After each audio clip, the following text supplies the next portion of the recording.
We're in the middle of another eclipse season, and we have two eclipses coming up for us. September 17th, which is tomorrow, and October 2nd, about 2 weeks later. So to look at the eclipse, I'm going to do it on the Kala software. So when you have a chart open, we can go over to the transits menu and click on eclipses, and it's going to pull up the Eclipse Module. And here you're going to get the next upcoming solar eclipse on the left and the next upcoming lunar eclipse on the right. The one I'm going to give the results of in this video are the one on the right, the lunar eclipse, because that happens first. That's on September 17th, 2024. That's Washington, USA, and the time is 22:44:17. So if you want to calculate that chart to look at, you can. Now in the Kala module, the Eclipse module, it shows the eclipse planets around the perimeter and your chart in the middle. So if you want to see what eclipse planets, where the eclipse is falling in your chart, that's what that's for. Okay? Now before we actually analyze this particular eclipse chart from September 17th to see what it's going to do to your charts if it hits you, we need to look at the first eclipse in this cycle. Okay? This is number 52 of cycle number 118, as it tells us here. So we want to go to eclipse number 1 of this cycle. That's going to set the foundation for all the eclipses in this particular cycle. And every eclipse is going to carry that theme with some variations based on what's actually happening in the eclipse. Okay? So, we're going to look at that first eclipse chart first, okay? Before we look at the actual eclipse chart. But one other thing I want to show you is that eclipses run in cycles of about 18 years. Every 18 years and 10 days, an eclipse cycle repeats itself. So 18 years from now, it'll be number 53 of Saros 118.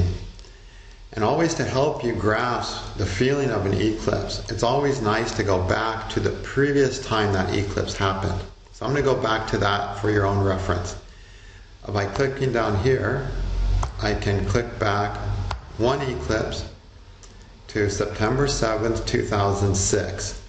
We had an eclipse in the same cycle. Okay? So you want to think about your life during that time and see if this eclipse affected you, the previous one. The previous one fell at 15 degrees, 6 minutes of Tropical Pisces, and that would make it about 17 degrees sidereal Aquarius if you're using sidereal charts. So, if the eclipse hit you during that time period, you can expect some similar theme to be happening, or possibly even a related event, but you might find some similarities. And also you can see what type of eclipse was it, how did I experience that. So I always like to step back and get some clues about the previous one. So you can look at that on your own. So I'm going to focus on the first eclipse. So to find the first eclipse, I just click on this button, and I get the first eclipse happened on March 19th, 11:05, at 10:57:25 a.m. Washington, USA, Washington, D.C. Now that's in the Gregorian calendar. If your software is going to calculate those dates as Julian dates, you'll have to modify the date to be correct, okay? Because the date I'm showing here in Kala is the Gregorian date. Okay, so I'm going to go over to, I took this date of this first eclipse up here, September 17th, September 17th, March 9th, 11:05, sorry, at 10:57, and I made just a chart so we can just focus on that chart. So that's the first Saros eclipse of number 118, and this is the chart I want to analyze. So this is a lunar eclipse, so it's the moon that's being eclipsed. Lunar eclipses happen during full moon.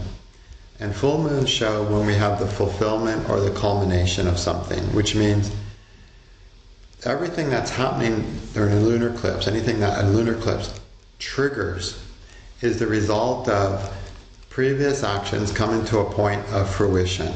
Okay, full moon is that bright, big full moon shining back at you, giving you back what you've been working towards, what you've been acting towards for your, whether you know it or not. Now you find out during an eclipse how big things kind of come together in sometimes surprisingly good or surprisingly difficult ways. So it's a time of fruition, a lunar eclipse always. And there's always an element of surrender during eclipses. And so what's happening during this time is a fructification period, if this is the eclipse that hits you. Okay? Now this theme of this eclipse, we have got the moon is sitting at 18 degrees of Virgo. If we look at the planets that are influencing it, we see Saturn is on an angle from it within 8 degrees. Mars is very close to a trine with 21 degrees. And Jupiter is very close to a sextile at 21. So Jupiter and Mars are the closest planets to the degree of the moon that are causing an aspect. Venus also is very, very close. It's 20 degrees. It's the closest. Well, I'm going to talk about that one last because it's so close to the sun, it's combust. And so its effect is going to be not super strong. So Jupiter and Mars are the big players here. So Mars and Jupiter are about acting with wisdom, doing the right thing that you really need for yourself and having the wisdom to see what that is. That's what these planets are all about. So an eclipse where those are both influencing the eclipse planet, in this case the moon, it's nice to have those planets because that means it's a time to figure things out, move forward, take action. And these are both trine aspects. These should be pretty clear things that, yeah, I get this is what I have to do. There should be clarity and understanding through this eclipse theme. Now, because Saturn is aspecting the moon too, this will require some really hard decision making to act on the Jupiter-Mars impulses. So you know what you have to do, but boy, you have the weight of Saturn on you, which means it's really hard to let go of a lot of things that are required to be able to do it. Okay? Whenever Saturn's part of an eclipse cycle, something needs to be let go, and it's very, very hard to let go. So there's the wisdom, there's the desire to act with Mars and Jupiter, and then there's the baggage that you just have to let go so you can move forward. So we can say excitement, looking for freedom and moving forward with purpose, but also a lot of heavy weight to get off your shoulders before you can move forward, if this eclipse is hitting you this time, which we'll look. So the other thing that's hitting it is Venus. Now Venus aspecting the eclipse planet, that's like, okay, yeah, let's relate. Let's relate to the world. Let's get impacted by people. Let's get impacted by beautiful places and things I love. However, Venus is combust, which means he's not visible. He's behind the sun, can't even see him. So he's basically absent during this eclipse. All right? So that means it can be very hard if you're getting triggered by this eclipse to relate, to connect, to anything that you love, anything that's meaningful, anything outside of yourself that can normally feel good. It can be very hard to connect to because that Venus is combust and it's aspecting the moon. So it's part of it. So part of this eclipse cycle of this moon, and this happens every time this eclipse cycle happens, every 18 years from 1105 onward until this eclipse cycle ends, that theme will be there of, yeah, I got the wisdom, I got the desire to act, I got some heavy baggage to let go of, and I'm having a hard time connecting, having a hard time feeling close, connected, feeling good about things in the world. Venus is everything that feels good that comes from outside you. It's hard to feel really positive or good about those during this eclipse cycle. That planet's just not fully available. And the final thing we have here is it's too wide to matter. So that's the theme of this eclipse. Now we have to see if this eclipse is hitting you this time. Okay? This time, the moon in this eclipse cycle is falling at 25 Tropical Pisces, which means it's falling at about 2 degrees sidereal Pisces. Okay? So if you have a planet or a house cusp close to this eclipse point, you're being targeted by this eclipse. I don't consider this a bad eclipse. I don't see it as a destructive eclipse, because sometimes eclipses are destructive, meaning you come and you get smashed. But this eclipse cycle, number 118, I've explained what it is. There's nothing destructive there. Letting go of baggage is no more destructive than flushing the toilet, right? The poop might get mixed up in water and get destroyed, but that's kind of a good thing, right? And that's what Saturn is. Saturn by himself is never destructive. It's about just letting something go that doesn't need to be there. Destructive, dangerous eclipses have got, Mars, Saturn stuff going on, Pluto, Mars stuff, even Pluto, Saturn stuff. Those can be causing some unfortunate destructions. This eclipse is not one of those. This eclipse is about moving forward, okay? So if you are having your moon at 2546, any planet, 2546, close to that, you're going to feel this eclipse, and it's going to have a positive effect in your life, even though it might feel very heavy because of the Saturn burden, and you might feel really disconnected because of that Venus being combust in the original eclipse chart, okay? How much degrees? Well, if it's within 5 degrees, you're really, really going to feel it. And the closer, the more you're going to feel it. A lot of people will feel it if they have anything in Pisces. They're going to notice it, okay? So if you have something, whatever you have in Pisces, expect the themes I'm talking about to impact those planets, the things those planets rule, and the house that's falling in. How much it impacts it? Well, that depends how close it is to the house cusp or to the actual planet. But you'll feel it to some degree. It might just be very small, but it might be huge if it's close enough. Alright, so this particular eclipse is going to have its own twist on the basic theme that I talked about. Okay? And it's going to be an interesting twist here, because we've got all 3 outer planets influencing this moon. We have Neptune less than 3 degrees from conjunction. We have Uranus less than 1.5 degrees from sextile. And we have Pluto 4 degrees from sextile.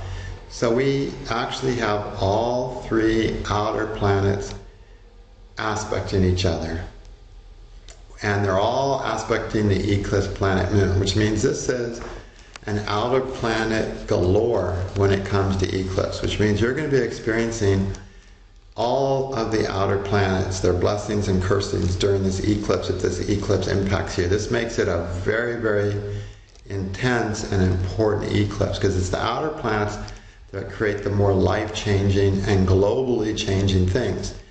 Everyone needs to study this eclipse chart in their own country, because it's very, very important. The last time we actually had Saturn, Uranus, Pluto all in some kind of aspects with each other was World War I and II. That's all I'm saying about that. But the fact that they are like that now means we really need to buckle down and read our national charts over the next few years while they're going to be in these aspects to each other, to see if World War III is on the horizon or not.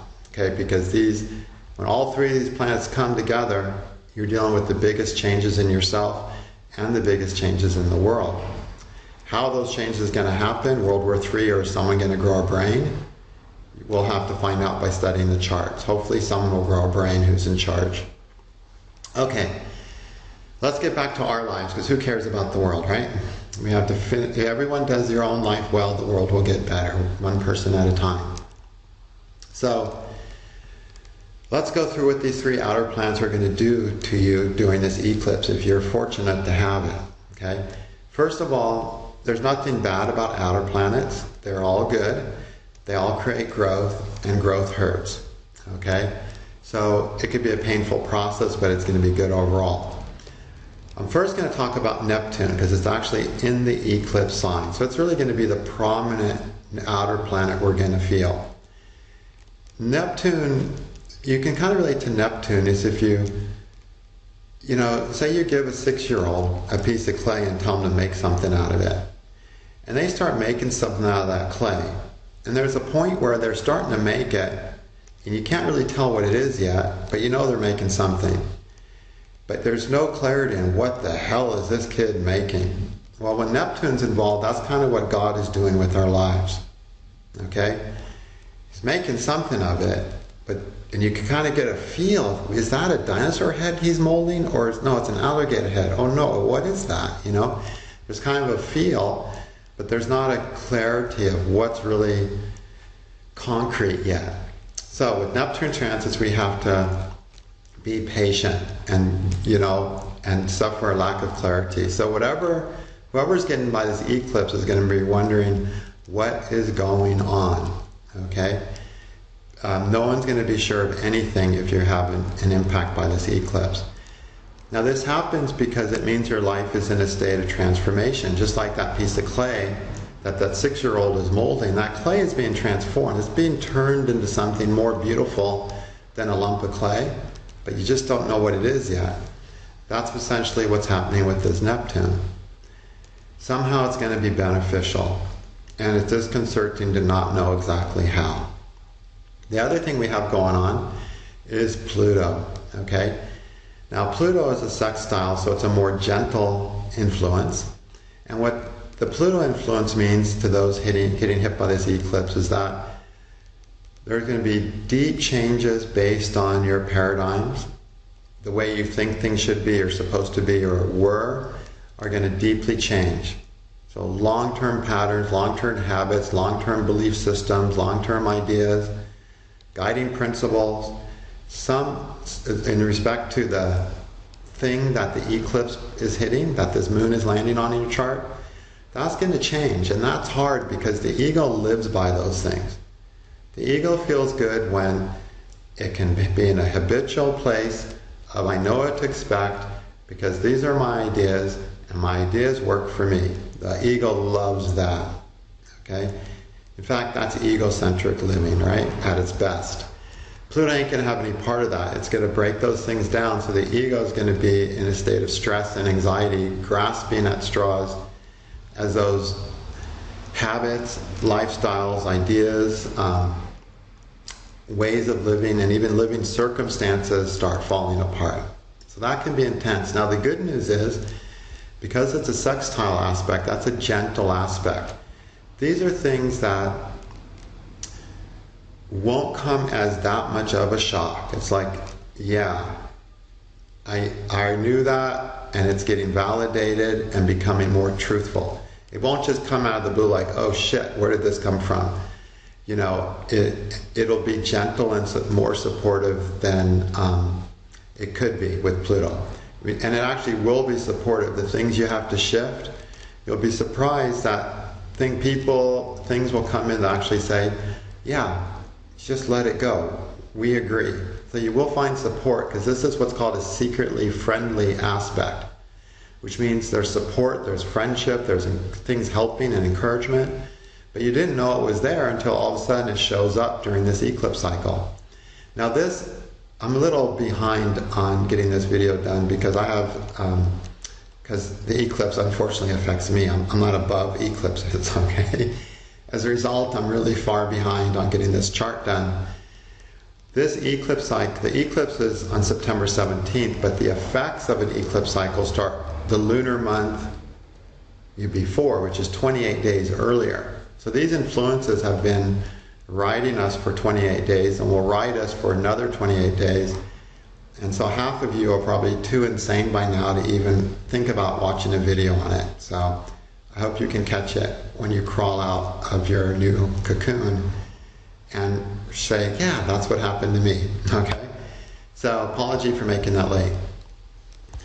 Alright, so that's the Pluto. And the other thing is the Uranus. I love Uranus anywhere, anytime, any place, because it's going to help you be more who you are. And that's ultimately what we're here for, to grow more into ourselves. So we also have good things coming out of who you are, more realizations of truth of, yeah, this is what I really need to be me. And also support connections, people, things happening that show, yeah, see, we support you in this. This is how you're supposed to be. Because this is also a secretly friendly thing where people, things will pop in that kind of help you go like, yeah, this is actually what I really am. And you won't be expecting that support, but you'll get it. So a lot of transformation on all three levels. More coming out of who you are, of Uranus. Breaking down limiting concepts and ways of being and habits, which is Pluto. And becoming more beautiful through Neptune. Somehow becoming a more beautiful being in a way that you won't understand and will be disconcerting, you know? Alright. What else is going on with this eclipse? Well, we have, very importantly, Jupiter is aspecting. Okay, that's great, because in the original eclipse in this cycle, we had Jupiter and Mars influencing the Moon as two key planets. So, Jupiter being present in this eclipse means, yeah, it's very much a Jupiter eclipse, which means, yeah, it's an eclipse that's bringing in wisdom. However, because this is a square aspect, some of that wisdom is going to be hard to swallow, which means the ego's been going, I don't want to know that, I don't want to believe that, I don't want to play my game that way. And it'll be a little bit of struggle to embrace some of the wisdom that you're given during this time. You might want to run from it. It'll feel very uncomfortable. This is what we call unfriendly wisdom, okay? You need it, but it doesn't feel good, it doesn't taste good. But at least it's there. So there's a great gain of wisdom in this eclipse. We do not have Mars heavily involved in this eclipse. It's not aspecting Moon in any strong fashion, okay? That means, you know, the strength to move forward in this eclipse is from the original eclipse cycle. There's not an extra dose of strength to move forward with this Mars, okay? So people who are affected by that eclipse are going to really be struggling to muster up all the energy they need from that eclipse from 1105, okay? But it's there in that eclipse. But if it was in this eclipse chart, you'd be up more for the challenge. Okay, let's see what else is going on here. Mercury's a little far out. The other thing that becomes important during this eclipse is that Pluto is squaring Venus. Now, Venus is not connected to the eclipse planet Moon.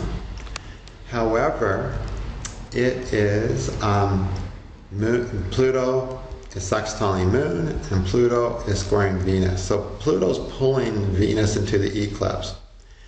So this eclipse has a let's break down your relationships, your connections. And relationships are the things that impact you. Everything in your life that has an impact on you, that you respond to. When it breaks, you cry. When it's happy, you smile. Anything that you respond to in that way, you're having a relationship with. And Pluto here is going to break some of those things down. Okay, those are going to be a difficult thing because it's a square aspect. And it can happen with a lot of antagonism, a lot of friction because it's a square aspect. So expect this to potentially cause breakage in your relationships because of the Venus. Now, Venus is all relationships, not just jump in the sack and have a good time relationship. It's teacher-student relationship. It's anywhere, anyone you're in where you're responding and they're responding to you. And even nature, even the world around us, anything in the world that you respond to is ruled by Venus. So the things you respond to, they're going to be changing. Maybe things, it's even possible things that used to make you so happy, all of a sudden you just don't respond to in the same way. Alright? You know, you're not relating to those things or those people the same way. And that's going to be an intense part of this eclipse, okay? Let's see if there's anything else really critical here. Okay, so that's the theme. Now, eclipses, we break them out into two things, constructive or destructive. Moving forward, as in, all right, you're getting a fruit that's good, and because lunar eclipses are about getting a long-term fruit, or getting, eating a toxic fruit. Okay, a destructive eclipse. This is a constructive eclipse. This eclipse is there for you. It is in your favor. It's an intense eclipse because we got, Uranus, Neptune, and Pluto, all three of them. Those are hard for the ego to handle. Your ego won't like them. But this eclipse actually carries a lot of blessings. This is not a damnation eclipse. It's a progressive eclipse in your life. So you shouldn't be scared of this eclipse. There are eclipses that I've been deathly scared of, like literally, as in I'm checking my longevity to seeing if it's going to take me out. This is nothing to be scared of in the context of your true life. But yes, it's going to freak your ego out because there is Pluto, Neptune, Uranus. Your ego is going to be scared, but give me an eclipse where your ego isn't scared. It's always the case. But in this one, it's going to be very scared because we have all three outer planets involved and a Pluto-Venus square pulling Venus into this eclipse of breaking relationships is part of what you have to let go of and become free of in habit, in thoughts, and actions. Okay? And what exactly is going to be impacted? It depends on the planet. If it's in your 10th house, all right, your relationship with your boss maybe, right? Your relationship with your career. So you have to look at your chart now and use your astrological knowledge to see what in my chart is going to be under this influence that I've explained. Okay, that's just the influence. It's going to affect everyone differently. The planet it rules, or the planet it hits, whatever that planet rules, it'll feel it. Okay,